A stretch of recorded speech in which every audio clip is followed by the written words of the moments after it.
This is Alex Barrett, News Director for TechTarget's Data Center and Virtualization Media Group.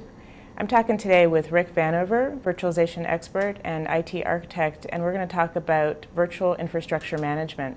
So Rick, what are the most important areas to focus on in virtualization management? Frequently, virtualization management is called into duty to address a problem.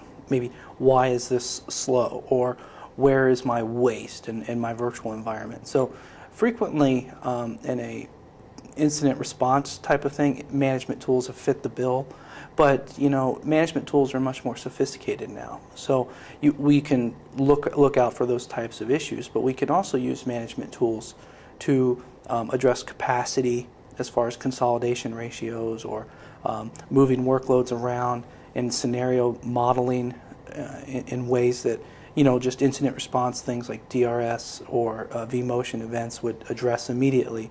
But management tools can really look above that and kind of look at the aggregate workload and predictive nature of things. So as a blanket statement, we've gone from simple, what is the performance issue, where's my bottleneck, to how can I optimize my environment, as well as beyond that to things like policy and lifecycle management. And the true IT management tasks are now brought down to the virtual infrastructure, and many organizations are happy with that extended manageability to this new platform.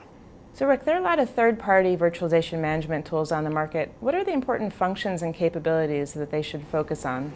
Well, one thing is cost. We can manage a lot, but we may not be able to justify the cost that goes with different products. So we need to think about cost and then identify our management requirements. So we can look at things that will manage a specific area like lifecycle management, or we can look at a thing or a specific area like storage management, or in the case of virtual machine waste, things that can look for unoptimized configurations or over allocations or under allocations. So different kind of core things, resources, resource management, lifecycle management, or in the case of access and security, we could even get into those different things. But we need to identify the requirements that we have to manage outside of the base product, whether that would be vCenter, vSphere, or just a VI client for free virtualization, or XenCenter or System Center VMM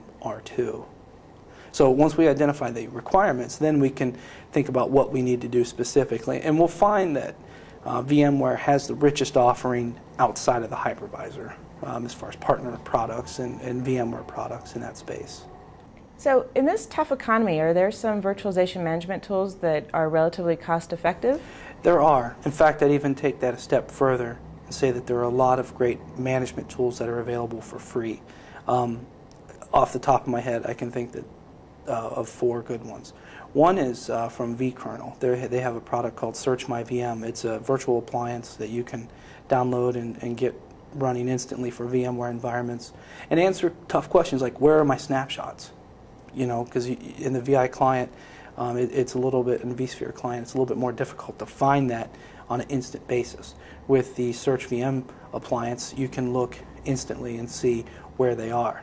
Another good product that I like to use is from Embotix. It's the vScout product. The vScout product is a free lifecycle management tool, and for VMware environments, you can assign an expiration date to a virtual machine. That's big because, especially in development or test environments, you want to be able to know the status of a virtual machine. And beyond something like an expiration date, there's an approved status. You could put ownership, email, and cost center. You can put some custom attributes in. And this has some reporting that can kind of work above things like the VI client or vSphere client to manage these virtual machines and these resources on an aggregate level. So the lifecycle functionality or expiration date in particular that goes along with vScout is pretty attractive to me. Another tool that works well in the free space are some offerings from Veeam. They have a couple of offerings, including file transfer and root access type management tools that provide a basic amount of management to a virtual environment for free, which is pretty attractive to a lot of people. And lastly, Vision Core has a couple of free products, including their limited functionality converter product as well as their vControl product, which actually, if you collect all these free products, you actually have a pretty robust set of offerings that you can do outside of what's provided in the VI client or vSphere with the base management options. Beyond VMware environments, it's a little bit more limited of how much you can do outside of the core offerings, but on the flip side, most of the management is free and built in. So in the case of Citrix, you can do a lot of management built in, but you can't do policy things like lifecycle or compliance zones or stuff like that, which when you start looking at partner products on the other side of the world, you have a little bit more options.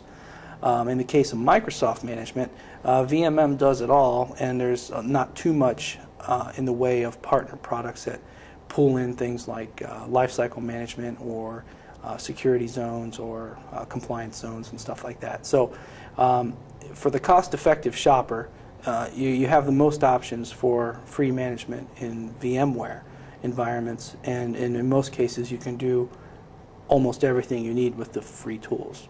Speaking of free, what's the deal with free hypervisors and virtualization management?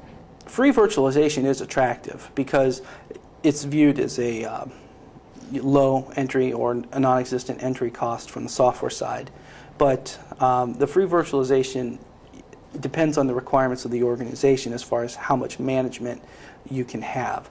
So in many situations that I've worked with, things like delegated role control through like Active Directory user groups, that's a big one. That's even underneath management and administration, and you need that to be available in some management space for the virtual environment. And for free, only Citrix offers that. VMware, of course, offers it, but then you have to start looking at some of the revenue solutions. And there's inexpensive offerings in the vCenter space, but as far as free goes, you know, Citrix has that offering the strongest for the free virtualization. As far as how well it scales, that's where you have to start looking at architecture differences. Whereas Citrix Zen Server, their model for the management is actually fundamentally different than that of vCenter. vCenter is a Windows server. It could be a virtual machine, but it coordinates a lot of the communication to the hosts, whereas Citrix Zen Server has all the hosts doing the communication to each other, and the Zen client points into those hosts rather than into a management server. You can build some other products on top of Citrix Zen Server to then have a dedicated server that can coordinate and manage some other things. But from the base architecture, the management options for free are strongest with Citrix, and then you know, in the partner side, you become limited in things like backup or HA. Of course, you know, you can't really do for free with VMware by itself, but then if you start working with some of the other products, you could maybe craft solutions to provide HA. So you have some options in the free space, but I think that you'll run into a stopping point as far as scaling it larger. Thanks, Rick. This is Alex Barrett. I've been talking with Rick Vanover about virtual infrastructure management.